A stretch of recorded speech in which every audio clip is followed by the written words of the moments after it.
Quisiera que tomáramos el Evangelio según San Lucas y vamos a leer el capítulo 4 y específicamente el verso 18 y 19. 18 y 19. Esta semana ha sido una semana de ir varias veces a la funeraria, ha sido una semana de atender las necesidades y crisis personales en la consejería, de ir y venir a Obregón, de estar aquí el miércoles, de planear y seguir trabajando respecto a este mes donde tendremos a los muchachos allí en el instituto. Y bueno, ha sido toda una semana interesante. Dios nos ha regalado 45 grados promedio que le añade sabor al caldo, así es que ¿quién se puede quejar de el hecho de que Dios nos sostiene, verdad? Dios es bueno. Dice el capítulo 4, verso 18.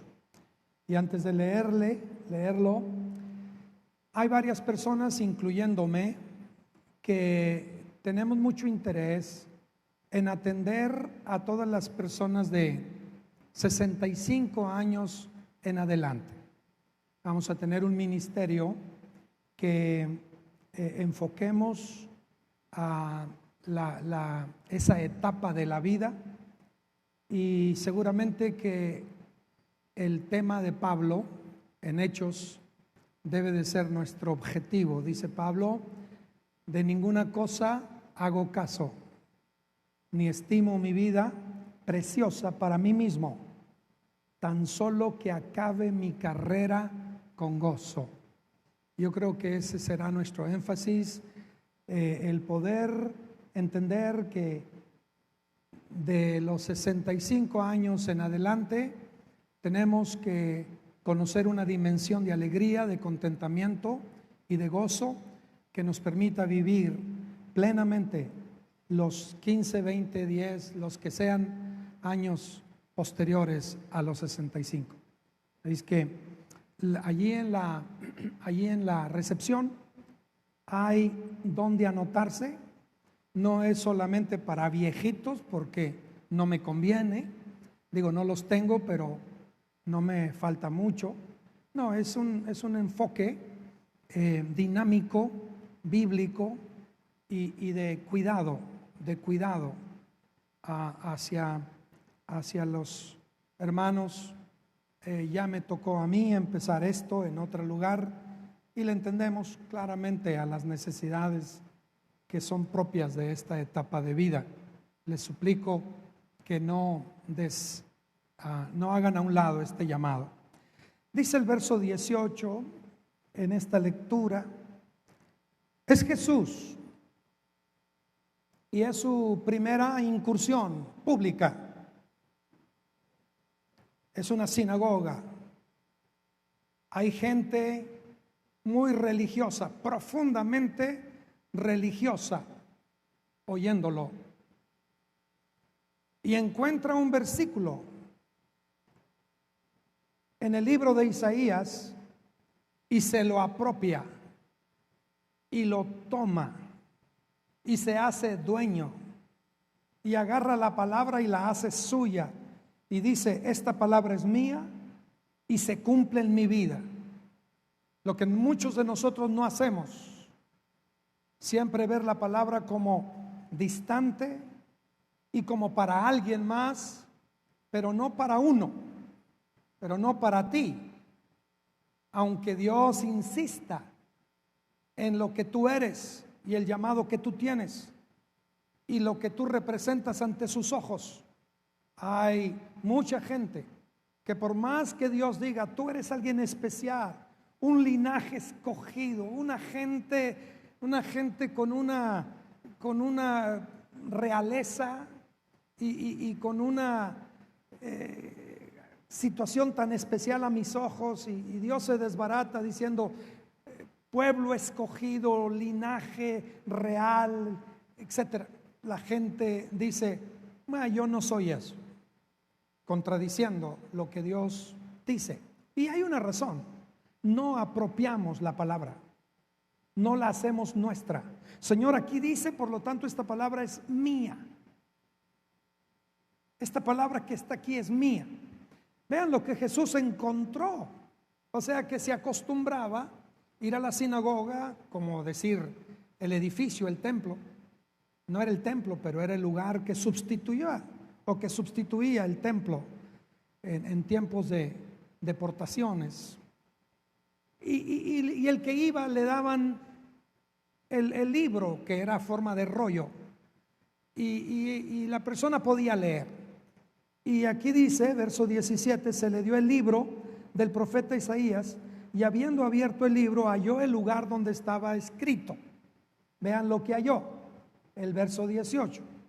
El Espíritu del Señor, dice Jesús, está sobre mí, por cuanto me ha ungido, me ha dado una unción. Y vean la razón de la unción en la vida de Jesús. Me ha dado una unción para dar buenas nuevas a los pobres.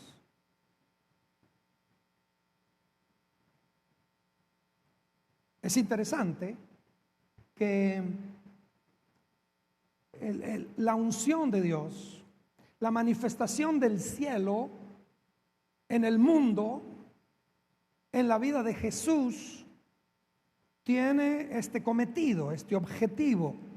Número uno, me ha enviado para dar buenas noticias a los pobres.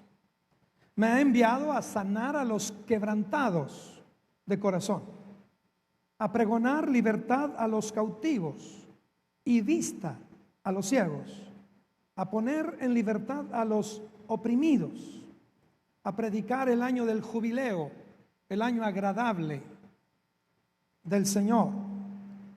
Y enrollando el libro, lo dio al ministro y se sentó. Y los ojos de todos estaban en la sinagoga fijos en él. En la sinagoga estaban fijos en él. Y comenzó a decirles, hoy se ha cumplido esta escritura delante de vosotros. Ahora, veamos Mateo capítulo 5. Y vean ustedes otra vez cómo es que en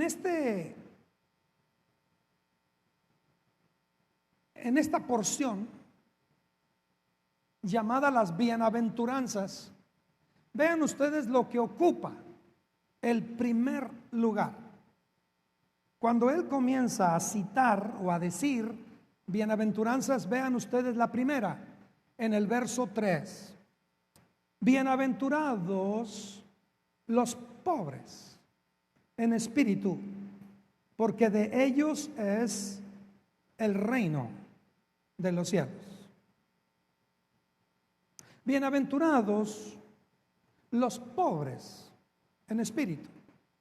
O sea, no es accidental ni fortuito que aparezca en la lista de las bienaventuranzas en primer lugar una referencia a los pobres, pero ahora es una referencia cualificada, es decir, pobres en espíritu, pobres en espíritu.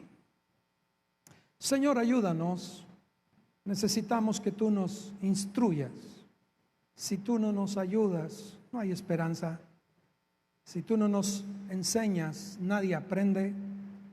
Tener información cualquiera la tiene sin tener que estar aquí. Aprovecha nuestra reunión para traer tu espíritu que revela y enseña y por tanto libera a través de la palabra tuya. En el nombre que es sobre todo nombre, tomamos control sobre este ambiente, declaramos tu espíritu bienvenido aquí y declaramos que tú estás totalmente de nuestro lado. Gracias, Señor. Amén y amén. ninguno de nosotros debería de pasar por alto el corazón que Dios tiene por los pobres. Todo lo que a Dios le interese nos debe de interesar a nosotros. En el Antiguo Testamento siempre hay instrucciones específicas de la manera en que hay que tratar a los pobres, a los que están en desventaja, a los que viven desigualdad, a los oprimidos, a los que experimentan injusticia. Es decir, el corazón de Dios no concibe la condición del ser humano con estas características. Dios nunca, de los nunca, planeó y diseñó que el hombre tuviera que vivir bajo la carga y el peso horrible de la pobreza. Nunca. Por eso, en el Antiguo Testamento, Dios al que siembra, al agricultor, le dice: recoge tu cosecha, pero solamente pasa una vez y no vuelvas a pasar a recoger. Déjale la segunda y la tercera, déjaselo a los pobres, para que ellos vengan y tengan una opción, tengan un alivio a su condición. Es una instrucción. También Dios se cuidó mucho de dar instrucciones de cómo hay que tratar a la viuda que es pobre, al extranjero que va de paso y no tiene, a todo aquel que esté en la condición de desamparo. ¿Qué hay que hacer con él?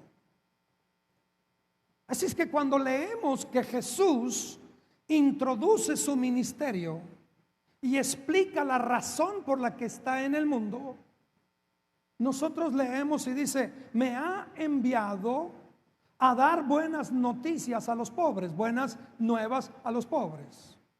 La primera reacción es pensar que la pobreza a la que se refiere inmediatamente es la que ha caracterizado al Antiguo Testamento, es decir, referirse a una pobreza del orden material, de las cosas, de la ausencia absoluta de cosas.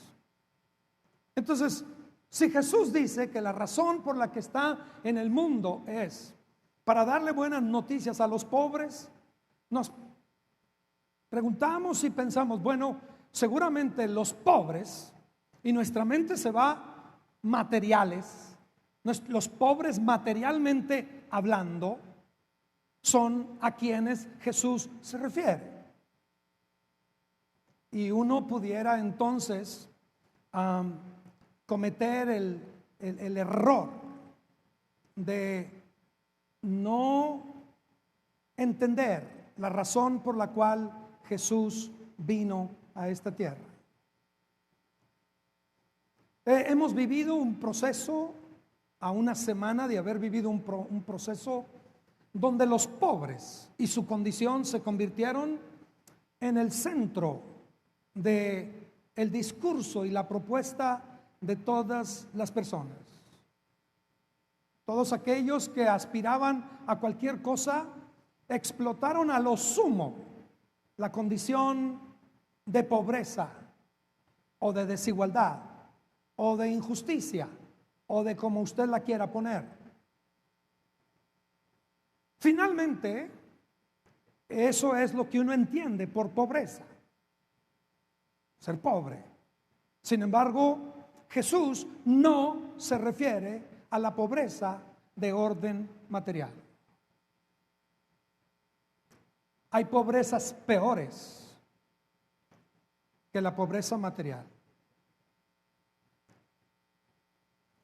hay pobrezas peores.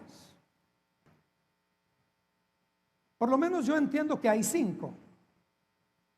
La primera de ellas tiene que ver con la pobreza espiritual, la pobreza de voluntad o de decisiones, la pobreza de emociones, la pobreza mental y la pobreza física. La parte más externa de la pobreza es la limitación que leemos en la gente externamente, pero es el resultado de los otros tipos de pobreza que existen en el ser humano. Una persona que es pobre material y físicamente, seguramente que esa pobreza tiene alguna explicación en la forma de pensar, en la forma de sentir, en la forma de decidir y en la relación que tiene con Dios, en la vida espiritual. Jesús trae un mensaje y bueno, lo trae en un tiempo específico, en el primer siglo, cuando Roma explota todos los territorios que ocupa, domina, en este caso toda Judea. El clamor de los judíos es por salir de la condición en la que están. Cuando tienes que pagar tributos o impuestos al imperio y pagar tributos y impuestos a la nación, cuando en los caminos tienes que pagar peajes o casetas que los romanos establecían, cuando tú tienes que, aún en el hecho, bueno, todo esto, la condición es lamentable. Y la aspiración y el anhelo del pueblo es cómo salir. ¿Cómo salir? Así es que cuando alguien surge dando un mensaje a los pobres y cuando alguien surge prometiendo liberar a los pobres, obvio, en abierta, cualquiera que ha vivido la pobreza desde el punto de vista de la presencia de Roma, pues tiene una oportunidad. Voy a salir de mi pobreza. Nos van a rescatar del imperio. Podremos aspirar a otro tipo de vida. Sin embargo, Jesús nunca tuvo en mente eso. Ni vino a ser un campeón de la militar, ni vino a ser un caudillo que levantara una insurrección, ni vino a ser alguien que hiciera estremecerse y finalmente caer las estructuras políticas o de gobierno de esa época. Él lo aclaró: yo no busco gobiernos o reinos de este mundo, no los busco, no es mi enfoque, no es mi intención. Así es que cuando Jesús llega a un mundo como ese, hablar de pobres es atractivo. Sin embargo, esta pobreza es totalmente un nuevo tipo de pobreza. Ante la arrogancia de la religión judía, ante lo pretencioso del liderazgo religioso judío, ante la soberbia, la altivez y el orgullo que caracteriza al judío cada mañana que se levanta y puede orar diciendo: Jehová el Señor Hashem, gracias, porque soy judío y no soy gentil, porque soy hombre y no soy mujer, y empezaba sus oraciones con ese tipo de declaraciones. Definitivamente el liderazgo, la estructura religiosa, la práctica misma del monoteísmo en medio de una cultura y un imperio y una sociedad así de montonales politeístas, de un montonal de dioses. De repente aparece un chavo de 30 años hablando de un nuevo tipo de pobreza, la pobreza de espíritu. Y obvio, es un concepto que no todos entendían. Es más, si yo te pregunto hoy, ¿qué quiere decir pobre en espíritu? Algunos de ustedes cascabelearán, o en una de esas y cascabelean. Es decir, titubean. Es decir, no pueden tener precisión en cuanto a qué significa ser pobre en espíritu. Sin embargo, Jesús dice que el Espíritu de Dios, el Espíritu Santo, ha venido sobre él y lo ha capacitado, le ha dado el poder y la virtud para poder llevarle buenas noticias a los pobres. El Espíritu Santo inunda la vida de Jesús y la llena para que haga una cosa entre otras. Pero la primera es darle buenas noticias a los pobres. Los pobres siempre están ávidos de buenas noticias. Realmente los pobres son los que más malas noticias reciben. De ahí la resignación de muchos a pensar que otra cosa peor puede venir. Ya soy pobre. Y ese estado mental de resignación finalmente no ofrece muchas salidas. La pregunta es, ¿será que Jesús está hablando de una pobreza como tú y yo la conocemos? Este no tiene que comer, este tiene una casita muy así, se le está cayendo, aquel no tiene dinero, aquel niño, esto o lo que vemos como estadísticas. ¿Será que Jesús tenía en mente eso? Y la respuesta es no. La pobreza de espíritu se convierte en la primer bienaventuranza. Y es tan importante que te garantiza entrar al reino de los cielos. Hoy, aquí, ahora. Bienaventurados los pobres en espíritu, porque de ellos es, no será en un futuro, de ellos es el reino de los cielos. No hay que morir para tenerlo, el reino. No hay que esperar muchos años para tenerlo, ya es. Y la condición para entrar a esa dimensión de reino es asumir, reconocer, aceptar la pobreza en espíritu. Y es aquí entonces donde entendemos la necesidad que Jesús tiene de ser ungido. La necesidad que Jesús le asigna el Padre de decirle a las gentes: señores, todo aquel que conozca y reconozca su pobreza espiritual será inmensamente dichoso, será bienaventurado, será feliz. Todo aquel que reconoce su condición espiritual, su estado espiritual, todo aquel que puede aceptar la profunda necesidad que tiene, entonces tiene frente a él las puertas abiertas del reino para que viva la dimensión del reino.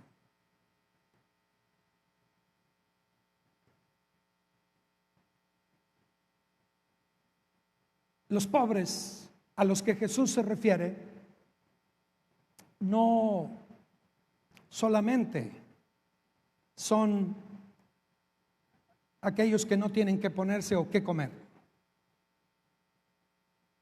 Nunca admitiríamos que la pobreza material sea la condición para entrar al cielo. Nunca pensaríamos que alguien que ha batallado mucho materialmente ha hecho méritos suficientes con su pobreza para entrar al cielo. Ninguno de nosotros como creyentes pensaríamos eso. Así es que el hecho de que alguien sea pobre no le significa méritos para entrar al cielo, para ser parte del reino de Dios. Entonces no es tal pobreza. Sin embargo, la declaración de Jesús cae en un pueblo profundamente religioso. Profundamente religioso. Y lo que Jesús pregona, enseña, es gracia. Y la gracia exige que la persona admita que no hay absolutamente nada en él que lo haga merecedor de lo que Dios tiene. No hay nada en el hombre, no hay nada en el ser humano, no hay buena conducta, no hay buena actitud, no hay una actitud dadivosa, no hay una actitud generosa, no hay una conducta moral o ética buena, que en un momento dado, cuando las juntas todas estas cosas, digan: oye, esto es suficiente para entrar al cielo. No lo hay. La pobreza de espíritu es aceptar la condición miserable de desamparado, de mendigo, de pobre, una condición de estado espiritual donde se reconoce la necesidad profunda de Dios. No sé qué tanto será el hecho de experimentar un hambre profunda y terrible. No lo sé, materialmente hablando, no lo sé. Bendito sea el Señor que cuando no he comido ha sido voluntariamente. Ha sido voluntariamente. Porque yo no lo he querido. Así es que yo no puedo entender a cabalidad lo que pudiera significar la profundidad del hambre, la angustia del hambre, el dolor del hambre. Pero como bien cantamos un canto por ahí, hambre que duele. No entiendo esa hambre que duele. Aun y cuando en mis largos ayunos he vivido la ausencia de alimento total, no he vivido la experiencia angustiosa de decir, qué bruto, como tengo hambre. De alguna manera, el hecho de que la aspiración es otra y la mente y el corazón se centran en otras cosas, probablemente nos distrae de esa necesidad. Pero Jesús está diciendo, los pobres pueden ser muy felices cuando reconocen su pobreza, pero no la pobreza del orden material, sino la pobreza de carácter espiritual. Y el primer paso es entender la gracia de Dios. Esta gracia, ¿qué significa? Significa que no hay nada, absolutamente nada en mí. Estoy en una bancarrota total a los ojos de Dios, de tal manera que no hay nada que yo pueda ofrecer como manera de abono o de mérito para que entonces Dios me regale algo. La primera bienaventuranza nos invita a lo que invita el Evangelio: reconocer nuestro estado espiritual y la increíble y maravillosa oportunidad que tengo de volverme inmensamente feliz en el solo hecho de reconocer que por mí mismo, por mis méritos, por mis cualidades, por mi moral o por mi ética, por mis buenas obras o por mi mucha religiosidad o por reconocer que no hay nada de eso que pueda congraciarme delante de Dios, que pueda arrimarme a Dios, que pueda establecer una reconciliación y a partir de ahí una relación íntima, maravillosa con Dios. No hay nada. ¿Por qué se es feliz? Se es feliz porque cualquiera, en cualquier condición en la que esté, en la peor prisión, con los peores crímenes, en las conductas más aberrantes y reprobables, en la caída moral más terrible, si desde su profundidad clama a Dios reconociendo: Dios, estoy quebrado, estoy en bancarrota, no hay nada en mí que delante de ti pueda merecer algo, por lo tanto te reconozco a ti. Entonces el cielo se acerca, lo abraza, lo perdona, lo lava, lo limpia, lo restaura, lo salva y le da vida. Bienaventurados los pobres en espíritu, de ellos es el reino de los cielos. Lo peor que le puede pasar a una iglesia es olvidar eso. La palabra bienaventurado es el griego Makarios. Si usted le quiere poner a su hijo Macario, piénselo. Porque aunque quiere decir algo bonito, inmensamente dichoso, bienaventurado, quiere decir Macario, pues a lo mejor pues ya me entienden, ¿no? Pero digo, si cualquiera se llama Macario, si ya pasó, siéntete dichoso. Tu nombre es muy bonito. Entonces, la verdad es esa. Dice Jesús: qué dichosos, qué felices, qué contentos. los que asumen como con sencillez su condición y se esconden totalmente en Dios y se refugian totalmente en Dios y dependen totalmente en Dios. Es decir, de ti viene todo mi perdón. Decirle eso a los religiosos de su época era un atentado. Aun y cuando no conocían cabalmente el concepto de pobres en espíritu, de alguna manera, en la manera en que Jesús lo estaba diciendo, era decir, renuncia a la idea de que tú tienes estatus por el hecho de ser de esta religión. No hay tal cosa. Renuncia a la idea de que tienes un privilegio especial por ocupar un lugar en la estructura religiosa de tu tiempo. Renuncia a esa idea. Renuncia a la idea de que porque vienes seguido al templo y corres por la rutina de la liturgia y el rito, eso amerita para que tú tengas a Dios de tu lado y que Dios te dé todos los beneficios porque eres muy cumplidor. Y renuncia a esa idea. El Evangelio propone que el ser humano está en una condición caída. Nadie puede por propios méritos entrar al reino ni saborearlo. Nadie puede por obras o acciones, en lo mínimo, no puede de ninguna forma ameritar para reconciliarse con Dios. Por lo tanto, la única forma es declararse en bancarrota espiritual, reconocer nuestra aguda necesidad espiritual, reconocer nuestra ausencia, carencia, limitación, reconocer que no tenemos nada. Y entonces cuando llego delante de Él, en ese pleno reconocimiento, no tengo credenciales para decir, mira, mis abuelos fundaron un montón de iglesia, mira, mi papá hizo tales y tales cosas, mira, yo di a los pobres y mira, yo todo esto lo hice. No hay tal cosa.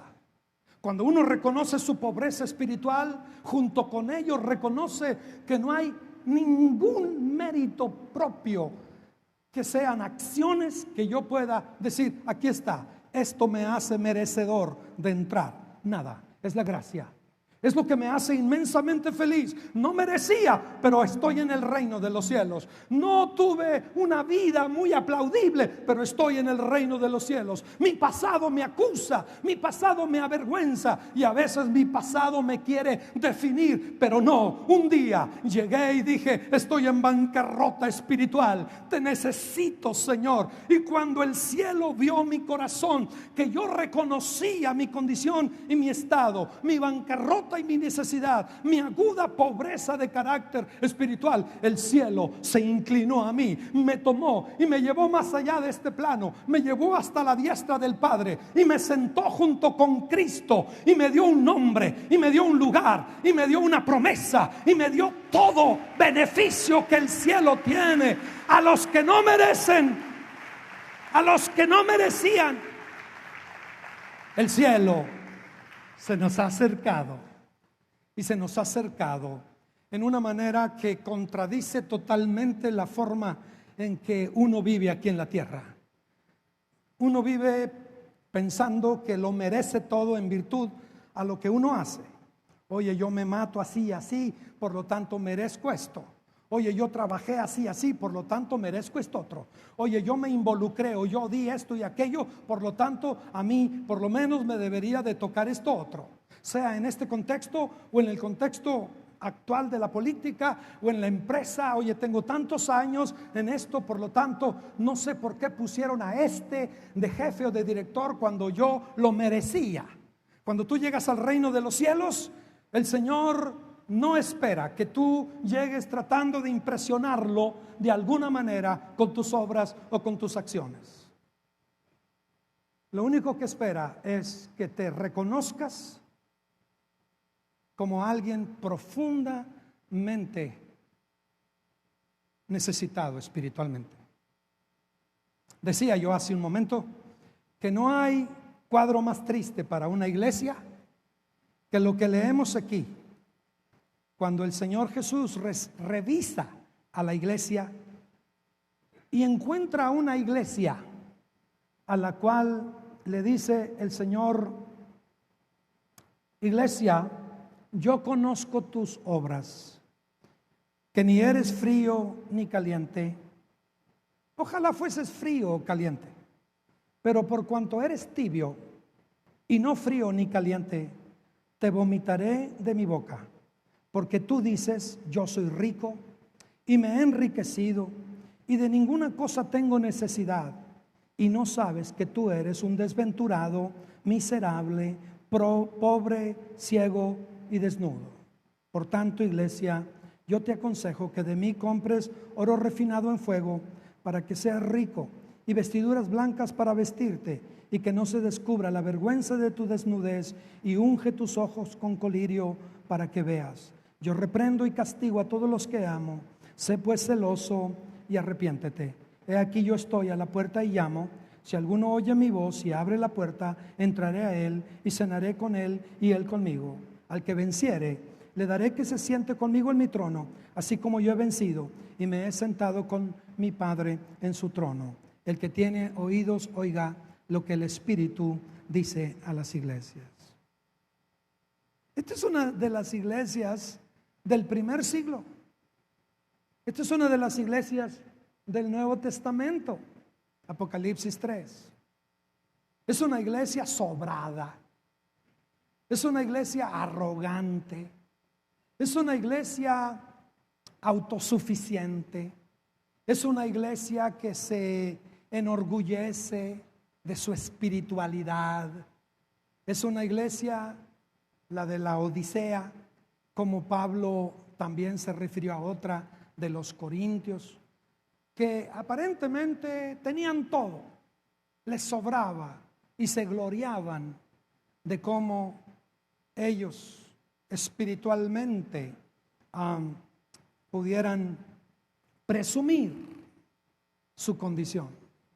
Señor Jesús dice: no te has visto de a buenas, de a de veras no te has visto. Eres pobre, eres miserable, eres necesitada, estás desnuda. ¿Cuál riqueza? ¿Cuál abundancia? ¿Cuál plenitud? ¿Cuál? ¿De dónde? Entonces, ¿se han fijado cómo un borracho batalla para aceptar que es borracho?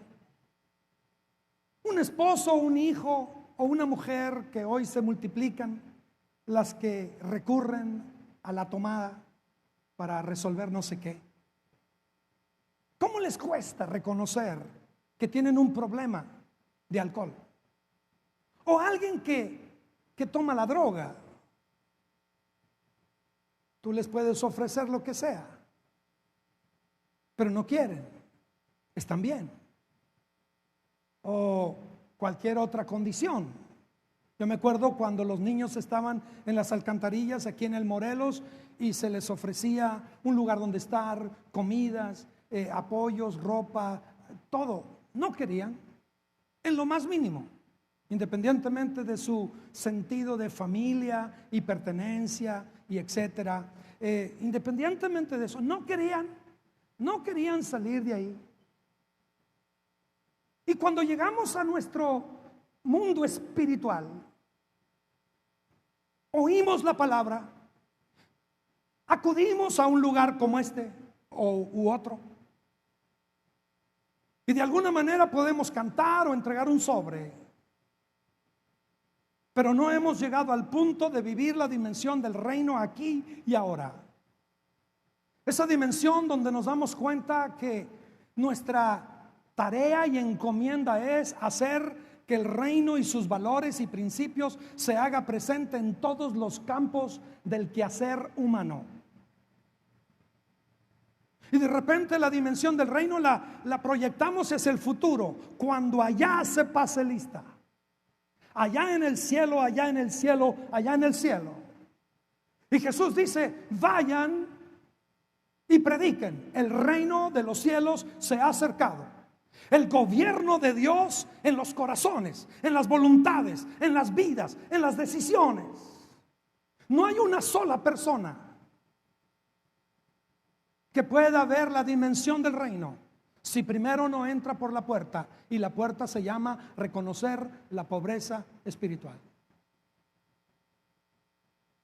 Tú y yo necesitamos profundamente al Señor. Que no se te vaya a meter la idea de que porque lees mucho la Biblia, síguela leyendo, o porque oras mucho, sigue orando, eres mejor que otro. Porque allí se filtra la arrogancia, porque ahí se filtra la superioridad, porque ahí el reino choca con esa actitud, porque dejas de verte a ti mismo como alguien profundamente necesitado, como un pobre espiritual. Este día yo necesito de Dios para respirar, para caminar, para pensar, para coordinar, para vivir. Necesito de Dios para predicar, necesito de Dios para ir al cielo, necesito de Dios para cumplir mi asignación, necesito de Dios para ser esposo, para ser padre, para ser abuelo, para ser amigo, para ser pastor, para hacer lo que tenga que hacer. Necesito de Dios, me urge, no quiero dar un solo paso, dijo Moisés, si tú no estás conmigo. Eso es una urgencia y una profunda necesidad que dice: Señor, no la voy a armar, no la voy a hacer, Señor, no se puede, te quiero a ti, voy a ir a este lugar, tú ve conmigo, Señor, voy a hablar con esta persona, tú ve primero, Señor, yo no quiero hacer ni decir nada si tú no estás presente. Wow, bienaventurados los pobres en espíritu. Así que cuando llegamos a ese pasaje de Lucas, cuando Jesús dice: el Espíritu del Señor me ha ungido para dar buenas noticias a los pobres, toda la lista que sigue: quebrantados de corazón, deprimidos y tristes de espíritu, encarcelados, ciegos, endeudados, todos los que vienen después ya es lo de menos. Cualquiera de nosotros diría, desde la propuesta, desde las promesas y las propuestas de hoy, alguien diría: aquí hay un dineral representado por este perfume, alabastro, nardo puro, un dineral. Y aquí hay pobres. Y aquí está Jesús. Y yo tengo esto. Mi idea es tomarlo y depositarlo en Jesús, derramarlo en Jesús, invertirlo en Jesús, ponerlo en las manos de Jesús. Pero la idea de muchos es que ponerlo en las manos de Jesús es un desperdicio. ¿Por qué se desperdicia esta cantidad poniéndola en Jesús? Y la mente común, natural, actual dice: tomen esto y dénselo a los pobres. Hasta parece una propuesta piadosa, lógica, aplaudible. Yo tomo esto y alivio el dolor humano representado por la pobreza. Y resulta que Jesús dice: dejen a esa mujer, ella ha hecho algo bueno. Y luego dice: a los pobres siempre los tendréis con vosotros. Y de repente Jesús asume un perfil medio capitalista, medio, bueno, etcétera, con todos los títulos que se le ponen a los que tienen. De repente Jesús queda medio mal parado cuando dice: a los pobres siempre los van a tener con ustedes, pero esta mujer me ha ungido para el día de mi sepultura. La pregunta es si es un desperdicio. Y la pregunta es: ¿qué respuesta tiene el Evangelio para los pobres, materialmente hablando? Y lo único que yo digo es esto: toda persona que quiere recuperarse de la pobreza material obligadamente tiene que hacer un alto en una parada que se llama reconocer la pobreza espiritual. Cuando una persona se da cuenta que no es que no tenga que ponerse o que comer o casa o carro o sustento, cuando una persona se da cuenta que esta condición no es el todo de la vida, que cuando una persona dice: yo necesito a Dios, lo he visto montonal de veces, he visto como una persona en su condición de pobre extrema pobreza. Lo he visto. He predicado en la sierra de Oaxaca, he predicado en la sierra de Puebla, he predicado en las sierras de Zaguaripa, he predicado en muchos lugares, he predicado en condiciones muy, pero muy adversas. Durante una semana en Oaxaca, en lo más alto, me fui en avión a la Ciudad de México, me fui en un autobús a Puebla, me subí en un camión con cosas así donde tiraban las maletas arriba. Llegué a un lugar y de ahí todavía llegó un troque y me llevó a un cierto, y de ahí casi llegué caminando al pueblo donde estuve una semana predicando. Y me encontré que los 1,000 habitantes que había ahí, 600 eran cristianos o 700 eran productores de café, eran gente alegre, tenían un increíble grupo de música. Y regresé, les envié varios instrumentos y todo, porque increíble el gozo y la felicidad. De otra manera sería un pueblo probablemente dominado por el alcohol o dominado por la angustia de la pobreza o cualquier, pero no, era la gloria de Dios, era la presencia de Dios, el presidente municipal cristiano, el cabildo en su mayoría cristiano, la gente cristiana, las tiendas con nombres cristianos. Una bendición estar ahí, una lección estar allí. ¿Por qué? Porque la primer pobreza que determina las demás pobrezas es la de carácter espiritual. Cuando yo reconozco mi estado y reasumo la responsabilidad de mi condición, Dios mío, hasta aquí llegué, hasta aquí me trajo Adán, hasta aquí me trajo mi herencia y he llegado a este punto. Dios mío, ayúdame, ten misericordia de mí, ten piedad de mí, Señor, acuérdate de mí, Señor. Todo este clamor se traduce en que el cielo se voltea a tu favor y te restaura y te perdona. El que no se bañaba se baña, el que robaba deja de robar, el que no trabajaba empieza a trabajar, de repente el evangelio empieza a hacer cambios profundos. Este hombre, al venir a Cristo, empieza a preocuparse para que el hijo termine la secundaria, para darle la prepa, para que vaya a la universidad, y de pronto tenemos un cuadro totalmente. Así es que mi conclusión es que la respuesta para México y la respuesta para un mundo necesitado, probablemente alguien pensaría que está en tal o cual proyecto, en tal o cual persona, en tal o cual sistema. La respuesta para este país se llama Jesús. El evangelio de Jesucristo transforma la condición del ser humano. A su nombre, gloria. Al nombre de Jesús, la gloria.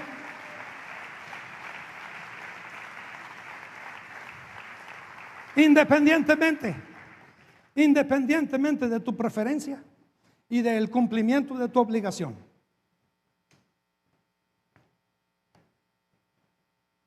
Lo que estamos diciendo es dónde pones tus ojos.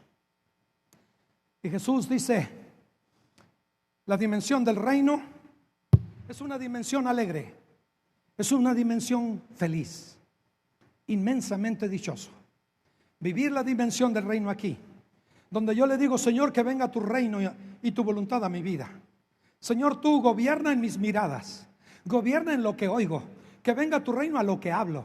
Gobierna tú, Señor, en lo que pienso. Gobierna y venga tu reino a mis decisiones. Venga tu reino y gobierna y se haga tu voluntad en mi trato con mi esposa, con mis hijos, con los demás. Que venga tu reino, gobierna tú, Señor. Y entonces me doy cuenta que la dimensión del reino, donde hay un rey que gobierna y manda, es una dimensión del día a día. Es una dimensión de todo lugar y toda hora. Y nunca la conoceré a menos que reconozca mi verdadera condición espiritual, mi bancarrota, mi miseria, mi pobreza, mi necesidad. Cuando una iglesia llega a esta arrogancia que acabamos de leer, Jesús dice, eres como lo que es indefinido, ni frío ni caliente. Eres tibio, y por tibio te vomito de mi boca. Wow. Así es que el día de hoy te animo para que te des cuenta que dirigir un hogar debe de ser bajo los preceptos del reino de Dios. Es curioso que uno pretende criar apetito espiritual en los hijos tirándole bibliazos, citándole versículos, especialmente si encajan con algún fracaso. Ándele, mijo, ándele, ándele. Con razón, dísele y trácatela. Pero ¿qué tal si tú te encierras en tu cuarto y desde lo privado de tu habitación clamas y le pides al Espíritu Santo que venga y que provoque lo que dice el profeta Amós? Llegarán días, dice el Señor, en que enviaré a la tierra hambre. Hambre no de pan, sino hambre de oír la palabra de Jehová. Esa es la presencia del reino. Cuando la prioridad no es ¿qué voy a comer? Tengo que salir corriendo, tengo que llegar tarde, tengo que matarme 16 horas al día, porque pues si no, el que no come, pues no vive, y el que no trabaja, que no coma. Y entonces la solución es trabajar. Y entre más trabaja, más probablemente tenga yo lo suficiente.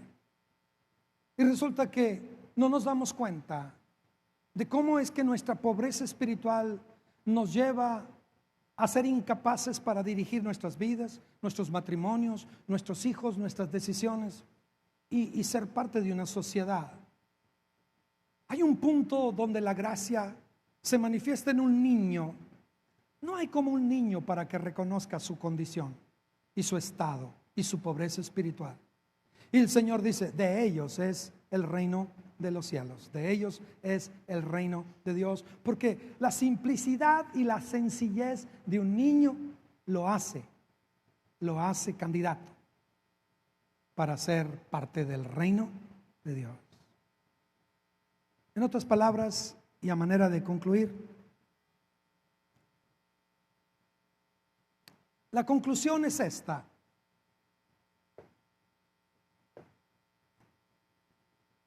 ¿has llegado al punto de entender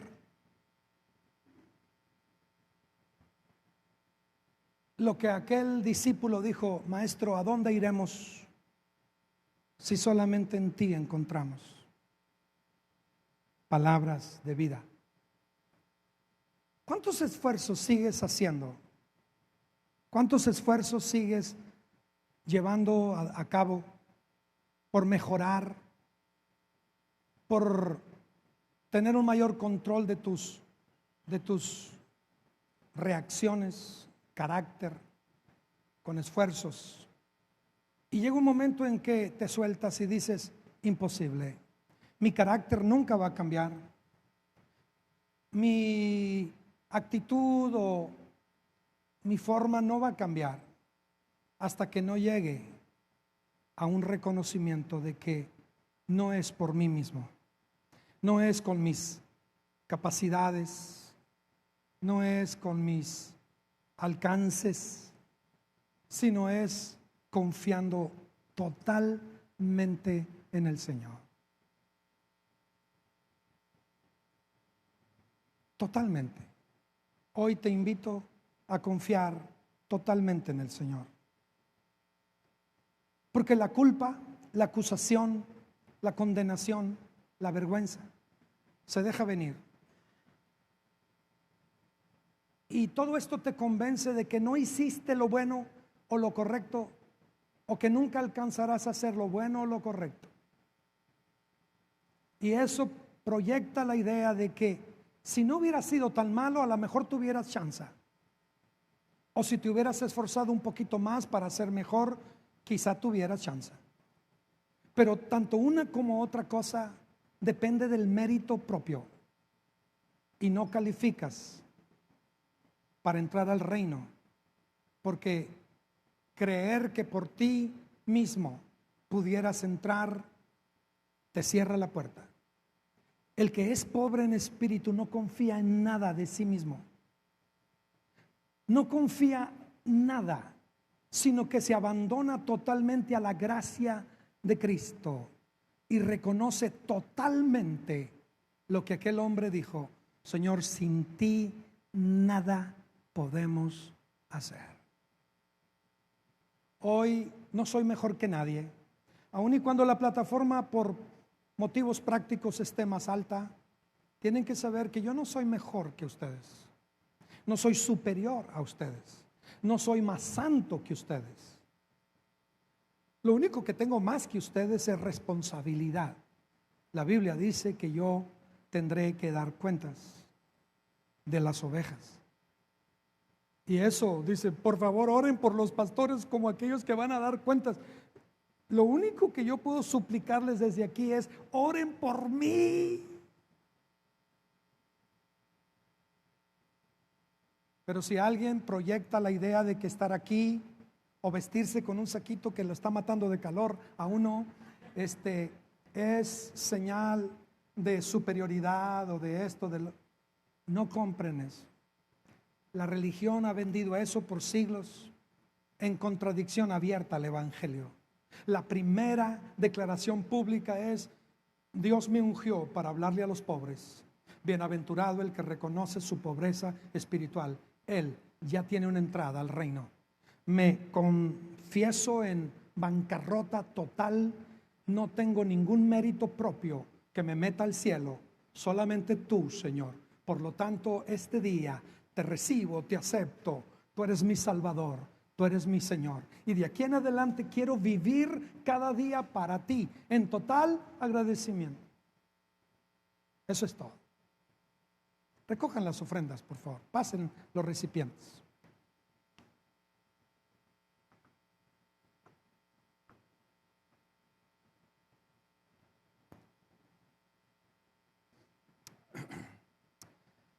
Ay, Señor Santo.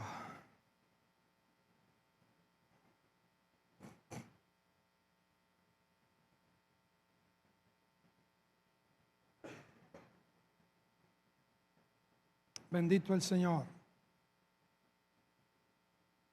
¿Todavía siguen aquí? Si yo le preguntara con qué se queda.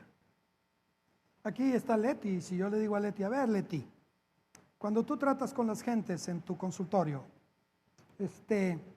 ¿cuánto batallas para llevar a un hombre o una mujer a que vea su verdadera condición desde el punto de vista de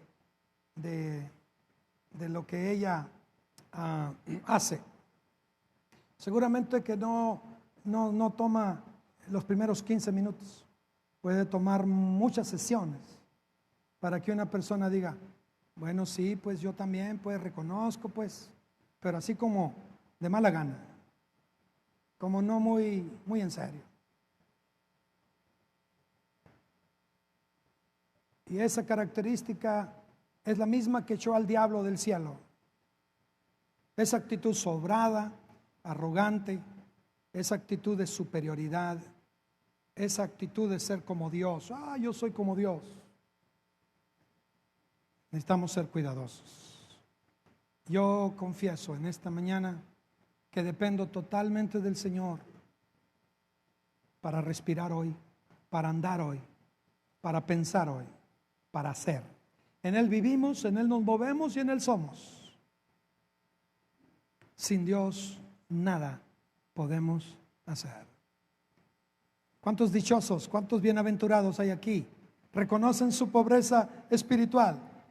Ahora, ¿cómo manifiestas eso? ¿Cómo lo manifiestas eso? Yo reconozco. ¿Y what do you do after that? ¿Qué es lo que haces después de eso?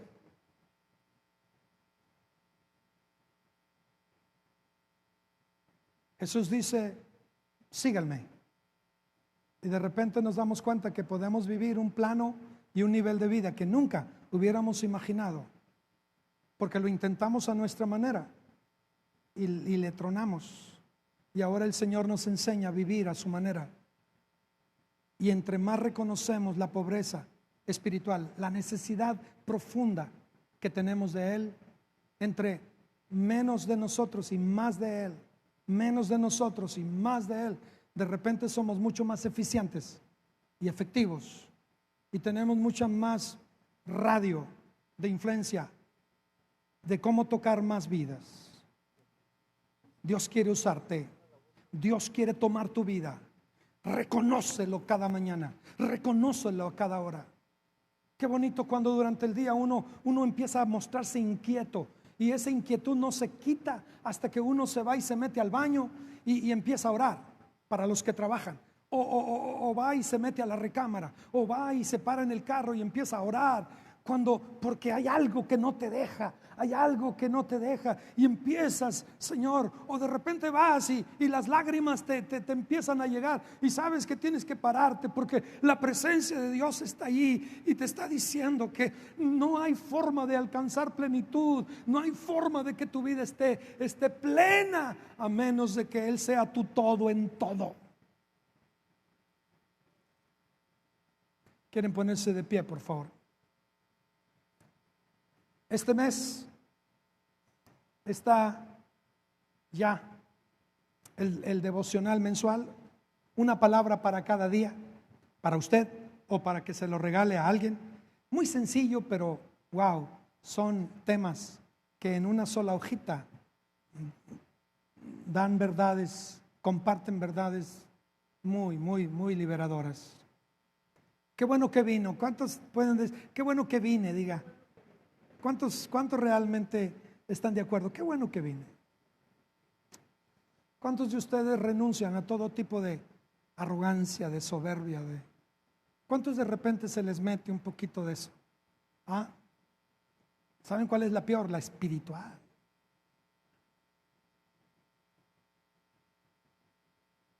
Señor, aquí estamos en esta mañana. Gracias. Nos has regalado una oportunidad de estar aquí y la aplaudimos porque es por gracia. Una vez más te confieso, Señor, mi profunda necesidad, honda necesidad. Señor, este pueblo se va a ir a su casa, y cómo te suplico que sus vidas no sean iguales que la semana pasada, que sus rutinas no se repitan igualito esta semana. ¿Cómo te suplico que tú llegues y entres en el cuadro y hagas que esta semana se trastorne? Porque tenemos una profunda hambre de la buena, el hambre que va más allá del cuerpo, es el hambre de ti, de las cosas tuyas, que generan desde lo más profundo un llamado a la libertad y a la liberación de cualquier otra forma de pobreza, la pobreza mental, la pobreza emocional, la pobreza material. Cuando te conocemos, conocemos el camino, conocemos y recibimos las llaves para hacer presente el reino. Y el reino nunca es injusticia. El reino hace que pocos panes alcancen para muchos. El reino hace que los peces entreguen riquezas y podamos cumplir obligaciones. El reino hace, Señor, que podamos nosotros tener todo lo suficiente sin que nada nos falte, para que tu reino se manifieste y avance. Cualquiera de ustedes en esta mañana que no se ha rendido a Cristo, que no ha aceptado a Cristo Jesús como su Salvador, que no ha llegado al punto de decir: pastor, reconozco mi pobreza espiritual, necesito a Cristo en mi vida, yo quiero dar ese primer paso, el primer paso obligado que me mete al cielo y que me mete al reino de Dios y que me da la oportunidad de conocer la inmensa dicha. Cuando reconozco mi necesidad espiritual. Si hay alguien en esta mañana que puede decir: pastor, yo reconozco mi necesidad espiritual, ahí donde estás, nunca lo has hecho antes quizá, o a lo mejor hoy lo refrendas y lo quieres reafirmar diciendo: este día definitivamente rindo mi vida a Cristo, de hoy en adelante quiero vivir para Él. ¿Habrá alguien que por primera vez le va a abrir el corazón a Jesús, se va a rendir a Él, lo va a aceptar como su Salvador? O alguien que definitivamente toma una decisión de una vez por todas y para siempre a favor de Cristo. Si tú estás aquí y sabes que tienes una profunda necesidad espiritual, pobreza espiritual, es el mejor momento para decirle a Jesús: reconozco. Y entonces el reino de Dios se acerca a tu vida. Habrá alguien que diga: yo levanto mi mano y me rindo a Cristo. Quiero ver si hubiera una mano levantada. Este es el momento para hacerlo. Habrá alguien que diga: yo, pastor, gracias amigo, gracias Eduardo, Gracias, señorita. ¿Habrá alguien más? Gracias. ¿Habrá alguien más que diga, yo quiero de una vez por todas entregarme? Gracias, Señor. ¿Habrá alguien más que diga, quiero a Jesús? No voy a arriesgarme a vivir un solo día en mi suficiencia, en mi autosuficiencia, o en mi arrogancia, o en mis planes de superioridad y no, quiero a Cristo. Él te perdona, Él te ama, Él te restaura, Él hace todo lo demás. Acepta a Jesús, acéptalo. Voy a pedir un favor a los que levantaron la mano, vengan aquí para orar con ustedes, por favor. Dejen su lugar y vengan acá en el nombre de Jesús. Vamos a orar. Ahí está bien, donde está Álvaro, está bien. Gracias amigos, gracias. Es un día extraordinario. Ponga su mano en el corazón. Declaro la bendición a tu vida. Que Jehová te bendiga y te guarde. Que el Señor Dios Todopoderoso y Suficiente haga resplandecer su rostro a tu favor. Que Dios tenga de ti misericordia. Que el Señor ponga en ti paz. Bendito seas en tu entrada, bendito en tu salida, bendito en el campo, bendito en la ciudad, bendito al acostarte, bendito al levantarte. Que Dios bendiga la obra de tus manos. Que Dios bendiga el fruto del vientre, tus hijos. Que Dios bendiga abundantemente tu alacena. Que el Señor te haga a ti ver la victoria. Cuando veas que tu enemigo venga contra ti por un camino, lo verás huyendo por 7 caminos de delante de ti. Es tu derecho, es tu porción y es tu herencia. Que cuando nos encontremos de nuevo, confieses y des testimonio de los beneficios que se esconden en asumir y reconocer la pobreza espiritual, y que entonces vivas la plenitud y la abundancia que tiene reservado el Señor para los que reconocen su verdadera condición. ¿Alguien dice amén? Amén. Bendiciones. Bendiciones.